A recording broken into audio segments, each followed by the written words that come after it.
प्रधानाचार्य के रूप में रहे अज्ञात जी को ये लग रहा था कि इन लोगों को बहुत अनुशासित होना चाहिए, क्योंकि आने वाले समय में तुम्हें ही सिखाना है अनुशासन का पाठ। आज का जो ये कार्यक्रम है, महाकवि सुब्रमण्यम भारती,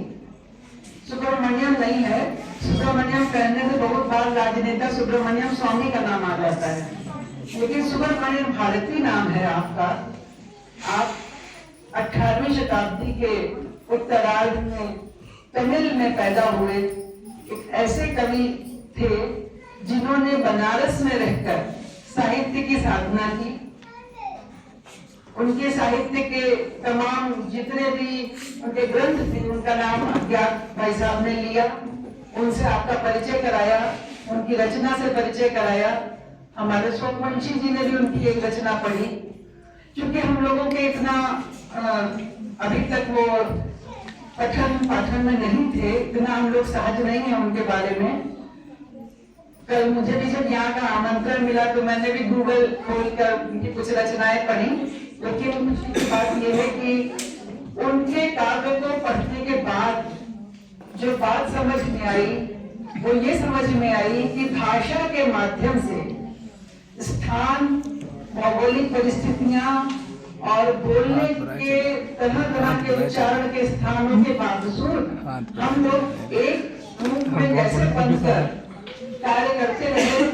अपने स्वतंत्रता के आंदोलन में। क्योंकि सुब्रमण्यम भारती जी ने जो काम किया उसमें देश की एकता और अखंडता को अक्षुण्ण रखते हुए किस तरीके से देश की स्वतंत्रता के लिए, देश के स्वतंत्रता संग्राम के लिए कवियों ने भी योगदान दिया था। उसमें बंगाल से जो हमारे कवि थे, क्या नाम था उनका, बताएगा? रविन्द्रनाथ टैगोर जी के पिता देवेंद्र नाथ वो थे, और महर्षि दयानंद सरस्वती इधर गुजरात से थे, और तमाम जो अन्य लोग थे जो भी काम कर रहे थे इस विषय पर कि किस तरीके से भाषा के भेदों को दूर रखते हुए हम अपने राष्ट्र को एक कर सकते हैं। हमारे जो पूर्व की भाषा थी, जो राष्ट्र भाषा, जो हमारी आदि राष्ट्र भाषा थी, वो थी संस्कृत। लेकिन उस संस्कृत को भूलना, संस्कृत के व्याकरण की जैसे जैसे दुरूहता बढ़ती गई, लोगों ने उसको थोड़ा सा कठिन मानना शुरू किया, और एक तरीके से जो विदेशी आक्रांताओं ने हमारे साहित्य पर कुठाराघात किया, हमारे प्राचीन ग्रंथों को नष्ट करने का प्रयास किया, तो संस्कृत परिवर्तित होकर अपभ्रंश और पाली प्राकृत में बदलते हुए धीरे धीरे हिंदी के रूप में आ गई। जब स्वतंत्रता का आंदोलन शुरू हुआ तब ये सोचा गया कि कौन सी ऐसी भाषा है जिसके माध्यम से पूरे देश को एक किया जा सकता है, और तब सबसे ज्यादा लंबे क्षेत्र में बोली जाने वाली भाषा जो कि संस्कृत के बहुत निकट थी, जिसकी माता संस्कृत थी, वो भाषा हिंदी समझ में आई। और उत्तर भारत से लेकर के मध्य प्रदेश, उड़ीसा, कश्मीर, गुजरात, सभी में, जो राजस्थान, सभी प्रदेशों में, पंजाब, हरियाणा, सब में बोली जाती है। अभी आपने एक यहाँ पे बड़ा सुंदर सांस्कृतिक कार्यक्रम देखा बच्चों का, जिसमें उन्होंने वेशभूषा के माध्यम के साथ साथ कुछ शब्दों को भी बोला। तो आप सब समझ गए होंगे कि वो शब्द ये लोग अनुवाद कर करके बता रहे थे, लेकिन अगर ना भी बताते तब भी हम लोग समझ सकते थे, क्योंकि मूल में हमारी जो भाषा है वो संस्कृत है, संस्कृत से निकली हुई हिंदी भाषा है। तो अभी हम पिछली बार जब आपने हमें इस डाइट में आमंत्रण किया था, तब हम लोग एक कार्यक्रम में आए थे। वो कार्यक्रम था संस्कृत भाषा का। हमारे मुख्यमंत्री जी ने ये एक प्रयास शुरू किया था कि जितने भी यहाँ पर प्रशिक्षु हैं सब संस्कृत पढ़ें,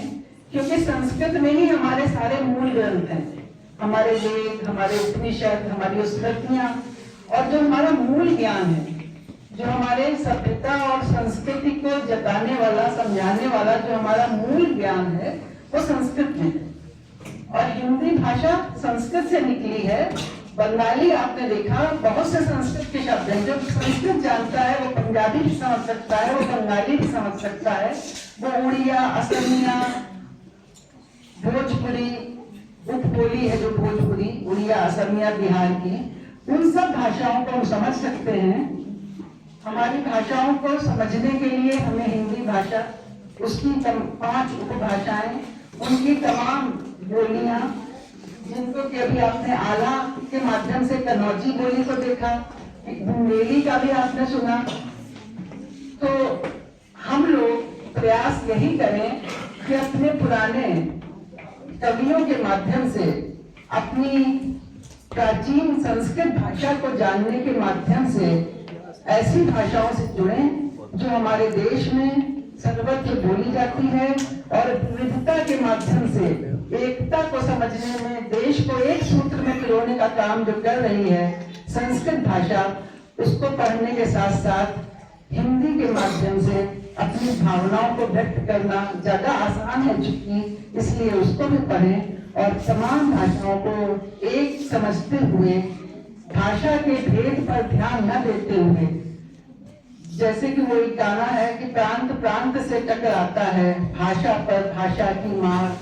तू पंजाबी तू गुजराती कौन करे भारत की बात। तो आज का जो मूल उद्देश्य है हमारी शिक्षा विभाग का, वो यही है कि हम भाषा की बात करके भेद न पैदा करें, क्योंकि सारी भाषाओं का मूल उद्गम एक ही है,